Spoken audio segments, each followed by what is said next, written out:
Captaron a una chica saliendo todos los días de la farmacia con unos pañales hasta que un policía la siguió y la capturó. Habían días en la semana en los que varios empleados veían como una niña entraba al local cuando había mucha gente aglutinada preguntando sobre precios y comprando varios utensilios. Lo que pasaba es que como era una niña pequeña, nadie le prestaba atención y ni siquiera la miraban muy de cerca. La mayoría de veces nadie ni siquiera le prestaba atención porque pensaban de que venía acompañado por algún adulto que estaba en la farmacia. Pero se hizo tan repetitivo la visita de esta chica y de que siempre se acercaba de forma curiosa a los estantes que al principio les pareció inocente, pero luego comenzó a levantar sospecha de por qué una niña siempre ingresaba sola varios días a la semana a una farmacia y miraba ciertos utensilios y ciertas cosas de los pabellones con mucho detenimiento. Luego de un mes que estuvo completamente viniendo la niña casi que todos los días, y que después de eso empezaron a notar de que faltaban ciertos artículos, al momento de que se cumplió el mes comenzaron a hacer un inventario y el gerente se dio cuenta de que faltaban varias cosas en el local. Decidió ir rápidamente a llamar a la policía porque ya tenía una de sus sospechosas en la lista. Una niña que tenía casi la edad de una bebé. Tenía 7 años y era una de las que visitaba casi todos los días el lugar, la que mencionamos anteriormente, y contra ella se levantó la sospecha. Si faltaban varias cosas y ella era la única que entraba, nunca compraba y no estaba al lado de un adulto, pues ¿quién más iba a ser el responsable de que faltaran productos en el local? Fue cuando el gerente supo que se estaba tratando de un hurto y decidió llamar a la policía, pues los trabajadores quienes desarrollaban sus tareas diarias dentro de la farmacia daban fe de que ellos nunca habían tocado nada y las cámaras lo confirmaban. Y cuando la policía atendió al llamado de emergencia y llegaron hacia el lugar, se dieron cuenta de que la única manera de dar con la responsable era esperarla hasta que volviera a venir. Y como era de costumbre, la volvieron a encontrar al día siguiente, llegando a la farmacia disimulada entre varias personas comprando, nada más haciéndose la que estaba mirando lo que había en el pabellón. Cuando la niña estaba mirando y después de un momento en el que los hombres del local se dieron cuenta de que ella actuaba de manera sospechosa y se estaba metiendo algo debajo de su buzo, rápidamente le dijeron a la policía de que comenzara a seguirla. Como era una menor, no querían tocarla ni meterse en problemas, solo que la policía se hiciera cargo de este asunto. Y cuando un policía la comenzó a seguir, se dio cuenta de que el camino que ella estaba tomando era directamente hacia un barrio muy pobre de la ciudad. El policía quería dar hasta el lugar donde ella fuese a llegar si es que se encontraba con un adulto responsable, o a qué lugar era en el que ella moraba. Después de estarle siguiendo la pista durante media hora y que la chica llegara a su casa, decidió detenerla. La niña estaba demasiado asustada y comenzó a llorar. Se le notaba el nerviosismo y de que hasta allí había terminado su labor. Ahí paraba todas las cosas que tenían que descubrir de ella. Todo lo que venía ocultando durante mucho tiempo, se le había caído la farsa que mantenía. Cuando comenzaron a requisarla, se dieron cuenta de que tenía un paquete de pañales debajo de su buzo. ¿Por qué una niña iba todos los días a robar pañales? Ahora todo tenía sentido y el lugar era demasiado pobre. Cuando ingresaron se dieron cuenta de que la niña de 7 años tan solo vivía con su abuelita de 75 en condiciones muy precarias. Tan precarias que en ese momento se dieron cuenta de que la niña no tenía nada para comer y que residía con 4 hermanitos, todos menores de 5 años. La abuelita, asustada viendo las sirenas de policía y los oficiales vestidos con su armamento y las pistolas,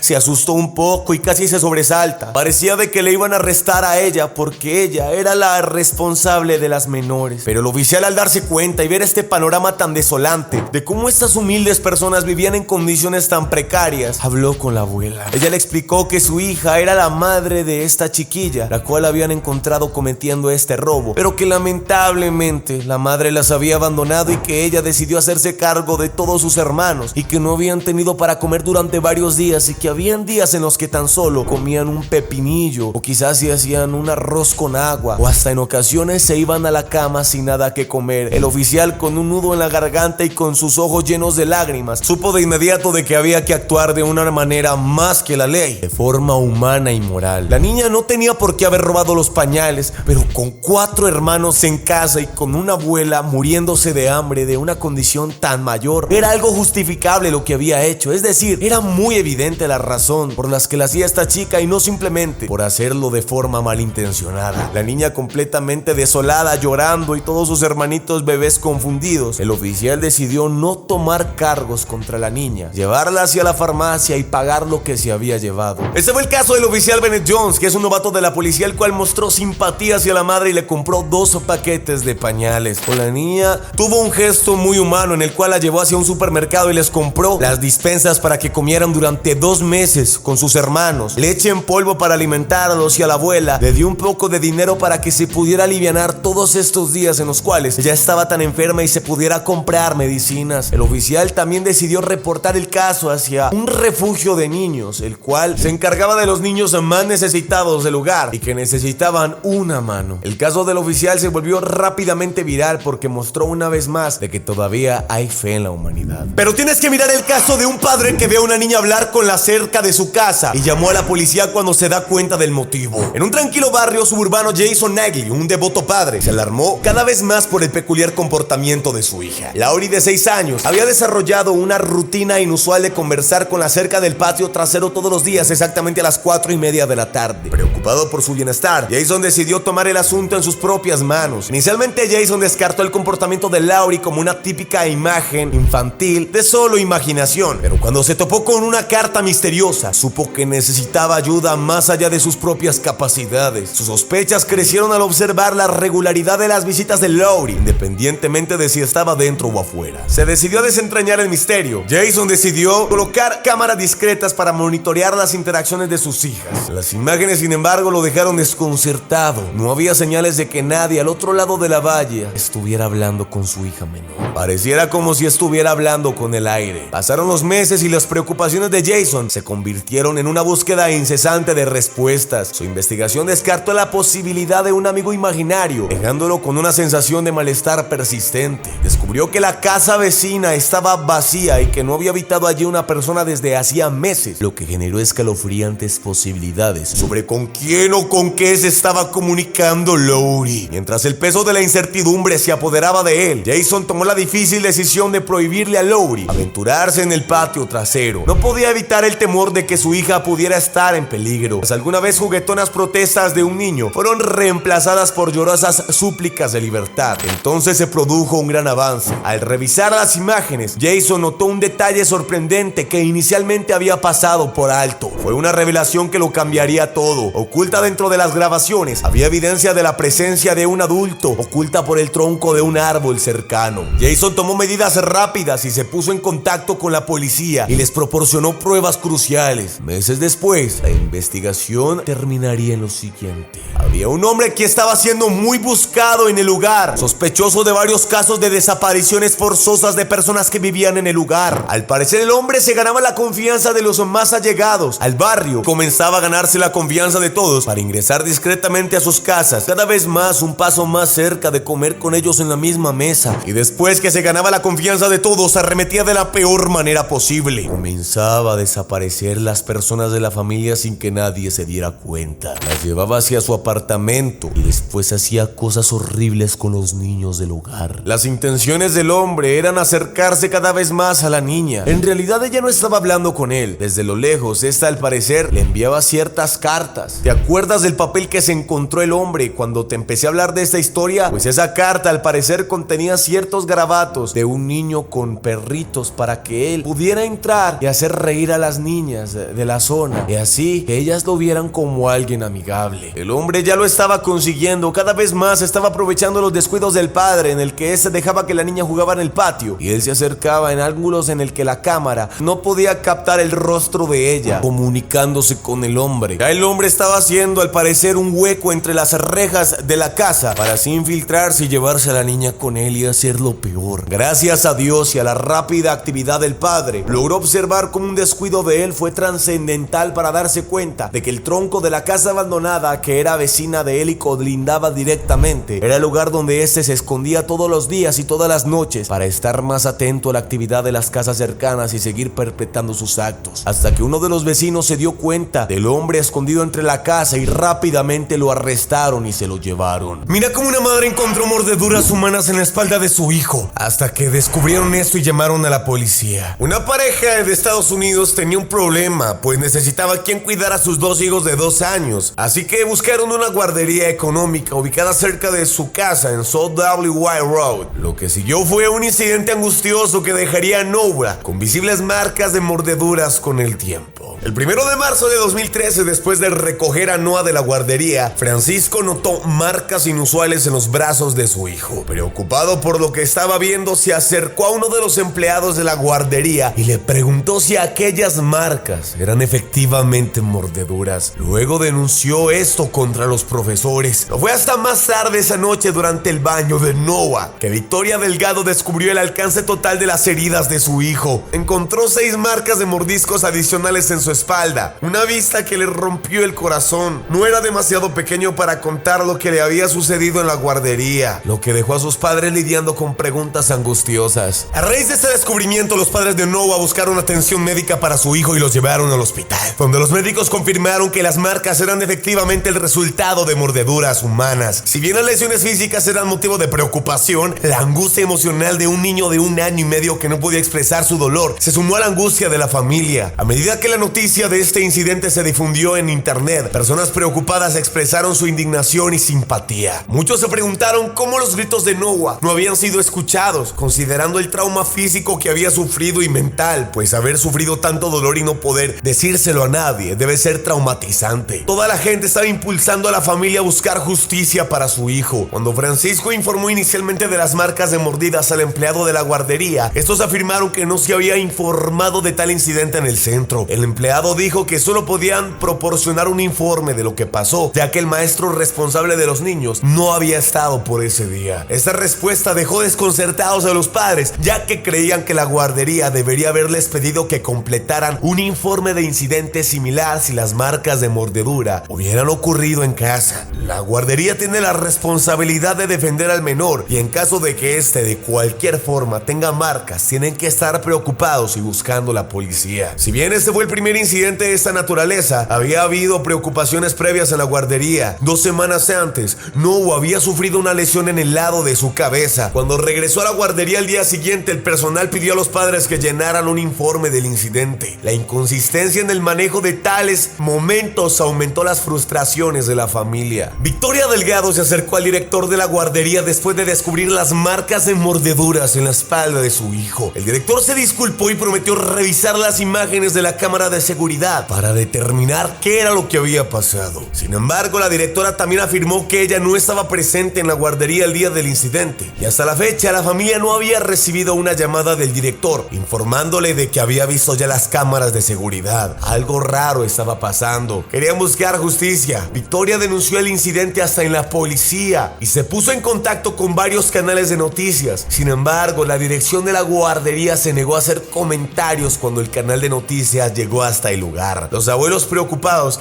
también visitaron a la guardería en busca de respuestas. Durante la visita, un empleado dijo que no se observaron ningún tipo de actividades sospechosas en las imágenes de la cámara, que ahí no había ocurrido nada y que nadie había mordido al niño. Sin embargo, hay algo que muchos no saben, y es que un cuidador solo puede cuidar máximo de 9 niños que tengan hasta 23 meses de edad, mientras que en esa escuela había un maestro cuidando de 10 niños. Era solo un maestro. Amigos y varias gente que había visto la situación en internet estaba indignada, y como el internet nunca olvida, estaban atacando con toda su furia de odio y dolor contra las páginas de la institución. Lo que se cree que estaba ocurriendo tras este caso, y algo demasiado amargo para la familia, es que un profesor tenía ciertos fetiches con los niños y buscaba morderlos para así complacerse. Solo que la escuela no quería envolverse en tal caso, ya había despedido a ese personal, pero sin que nadie se diera cuenta ni decirle nada a la familia. Era horrible porque entre lo que cuidaban los niños, tenían a un hombre completamente enfermo de la cabeza y que estaba mal. Ahora la familia y cientos de personas en internet, luego de haber presionado tanto el colegio, les había sacado la verdad y se había vuelto viral en internet. Hasta se volvió una de las leyendas urbanas más grandes de la ciudad, buscando al hombre y tratando de dar el paradero contra el depredador de la ciudad. Mira la mujer que pensó que estaba dando a luz y los médicos le dijeron: te mataremos. Chris Johnson y su esposa Kira se llenaron de alegría cuando supieron que darían la bienvenida a su segundo hijo, Langston. Kira había sufrido un cuadro de salud durante todo su embarazo y la pareja no tenía motivos para anticipar ningún problema. Sin embargo, su felicidad dio un giro trágico el 12 de abril de 2016, cuando Langston nació sin complicaciones. Al principio todo parecía estar bien y Kira tenía en brazos a su hijo recién nacido, pero poco después del nacimiento, Charles notó que algo andaba mal: sangre en el catéter de su esposa, y de una alertó al personal médico sobre el problema. cama. Lo que pasó después fue una pesadilla. A pesar del rápido deterioro del estado de Kira, el personal no la trató con la urgencia que requería la atención. Charles fue testigo de cómo su esposa se retorcía del dolor, se revolcaba de un dolor insoportable, perdía el color y experimentaba una hemorragia interna grave. Durante horas intentó desesperadamente conseguir ayuda, incluso suplicándole a las enfermeras que la descartaban por considerarlo algo no tan grave. Pasaron 7 horas y hasta la medianoche, hasta que llegó un médico y ordenó una exploración interna de Kiara, pero para entonces ya era demasiado tarde. Kira fue llevada a cirugía de urgencia, pero no sobrevivió. Sus últimas palabras a Charles fueron: cariño, tengo miedo. La trágica causa de la muerte de Kira no fue un problema de salud subyacente, sino el resultado de una intervención médica tardía. Su historia roza y demuestra todo lo que pasa con la discriminación en los hospitales. A menudo todo de un trato desigual y respuestas tardías a necesidades. Charles se convirtió en padre soltero, crió solo a sus 2 hijos y se transformó en un activista que lucha por los derechos de las mujeres en la atención de la salud materna. Gracias a eso fundó una organización sin ánimos de lucro llamada For Kira for Moms para dar voz a los afectados por incidentes similares. Charles tenía como objetivo responsabilizar al sistema médico por negligencia y discriminar y garantizar que ninguna familia experimentara el dolor de lo que era perder un familiar por negligencia médica. Y bueno, querido panda, dime qué te ha parecido el video del día de hoy. Sabes que si te gustó me puedes regalar tu asombroso me gusta sin respirar y suscribirte al canal. Yo soy tu pandita de la suerte, te mando un beso y hasta la próxima. Chao, chao.